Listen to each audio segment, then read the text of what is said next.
Good evening बच्चों। चलिए, कैसे हो सभी लोग? आशा सब लोग अच्छे होंगे।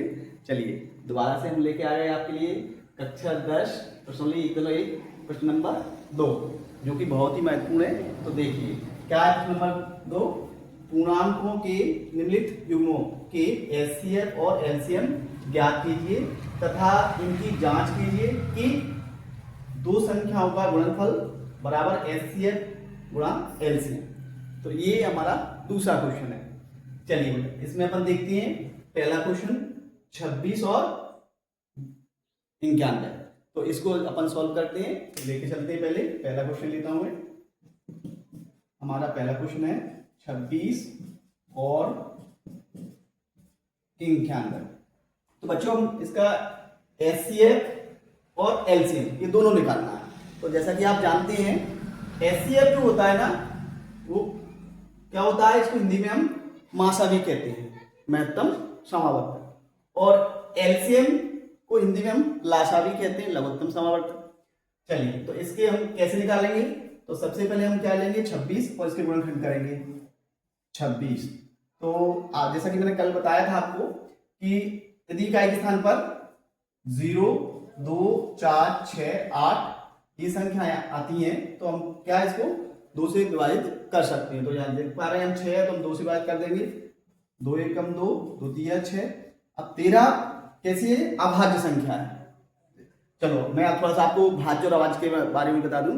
वे संख्याएं जिनके 2 से अधिक गुणनखंड होते हैं वो भाज्य होती हैं। जैसा कि हम उदाहरण ले लें, जैसे मान लो 6 के हम खंड करें तो 2, 2 तिया 6, 3 एकम 3। तो ये 2 और 3 हो गए, और साथ में ये किससे कट जाएगा बच्चों? 6 से भी कट जाएगा ना। तो ये हमारे अभाज्य गुणनखंड है 6 के। मतलब ऐसी संख्याएं जो जिसके गुणनखंड करने पर 2 से अधिक गुणनखंडाएं वो भाज्य होती हैं, और वे संख्याएं जिनके गुणनखंड करने पर केवल 2 ही आए वो अभाज्य होती है। जैसे हम 2 ले लें, है ना, 5 ले लें, है ना। तो ये कैसी है? जैसे 2 का आप करोगे तो 2 एकम 2, तो इसमें क्या है, 2 के गुणनखंड क्या है? 2 और 1 होगा। तो इस तरह से भाज्य और अभाज्य। तो यहाँ हम देख पा रहे हैं कि 13 जो है ना अभाज्य संख्या है, क्योंकि 13 के 2 ही गुणनखंड होते हैं, 13 और 1। तो हम इसको 13 से काटेंगे, 13 एकम 13। तो इस तरह से हम 13 को 26 को लिखेंगे, 26 को अभाज्य गुणनखंड लिखेंगे 2 गुणा 13। अब बच्चों हम 91 भी करेंगे ऐसे। तो 91 एक कितना है? 1 है, तो इसमें से 2 से तो कटेगा नहीं, हम इसको कितने से काटेंगे बच्चों? इसको 7 से कटेगा। ये 7 एकम 7, 9 है, 2 बचे 21 और 7 किया 21। फिर 13 आ गई तो 13 अभाज्य, 13 सत्ते 13 एकम 13। तो इस तरह से हम 91 की खंड लिख लेंगे 7 गुणा 13। बच्चों आप देख पा रहे हैं हमें क्या निकालना है?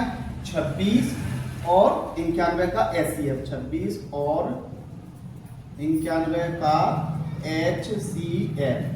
बच्चों आप देखें एचसीएफ का मतलब जो दोनों में जो गुणनखंड आते हैं वनिष्ठ जो होते हैं, इसको हिंदी में इंग्लिश में कॉमन बोलते हैं और हिंदी में वनिष्ठ बोलते हैं। जैसा कि आप देख पा रहे हैं कि 13 इसमें भी है और 13 इसमें भी है, दोनों में ही आ रहा है, तो हम इसको 13 ले लेंगे। और बाकी ऐसा कोई नहीं है जो कॉमन है, तो इसलिए हम इसका जो 26 और 91 का एचसीएफ आ गया वो कितना आ गया? 13 आ गया। अब हमें क्या निकालना है? एलसीएम। तो एलसीएम कैसे निकालेंगे? एलसीएम निकालने के लिए हम क्या करेंगे? 26 और 91 का एलसीएम। ये क्या होगा बच्चों? तो जो वनिष्ठ गुणनखंड है उसको भी ले लेंगे, तो वनिष्ठ गुणनखंड कितना? 13 हो गया। इसके बाद कितना? 2 है तो 2 भी ले लेंगे, और 7 है 7 भी ले लेंगे। मतलब इसमें किसी को छोड़ते नहीं, है ना, सभी को ले लेते हैं। चलिए अब ये हमारा इसका जो एलसीएम आएगा वो कितना आएगा? 13 दूनी 26। 26 में यदि हम 7 का गुणा कर लें तो 7 6 42 की 2 हासिल 4, 7 दूनी 14 और 4 18, 182। 182 इनका क्या आ गया बेटा बच्चों? इनका एलसीएम आ गया। और 13 क्या आ गया इसका? एचसीएफ। अब हमको क्या करनी है? जांच करनी है। चलिए तो अपन इसकी जांच करते हैं। जांच के लिए हमें क्या करना होगा? जांच के लिए आप देख पा रहे हो यहाँ पे एक फॉर्मूला होता है इसका, जांच। जांच जांच का क्या है? दो संख्याओं का गुणनफल, दो संख्याओं का गुणनफल दो संख्या गुणनफल किस तरह होता है, उनके HCF गुणा LCF।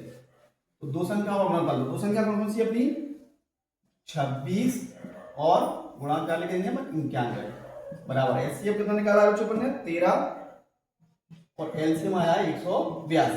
अब हम इनका गुणा कर लेंगे, तो गुणा करें अपन 26 गुणा 91, तो एक का करेंगे तो 6 6 6 2 की 2 2 गुणा 9 का करेंगे तो 9 6 54 की 4 हाथ से लाई 5 9 2 18 5 23 जोड़ा 6 6 6 4 2 6 3 और 2 23 66 मतलब 2366 2366।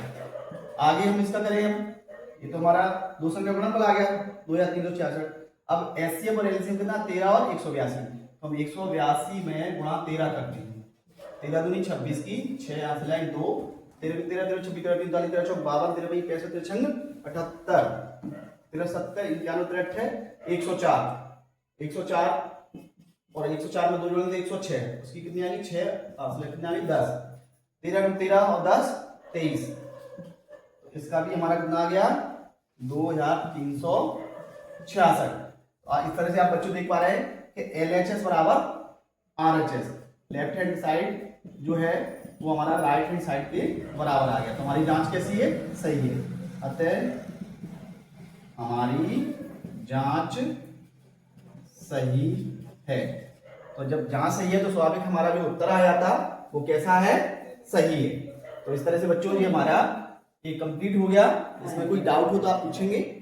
चलिए ये आप होमवर्क में करेंगे 510 और 92 336 और 54। यदि आपको प्रॉब्लम आती है तो आप कमेंट करेंगे, मैं आपको दोबारा से बता दूंगा। बाकी जो प्रोसेस है, जो विधि है वो ऐसे ही है। Thank you.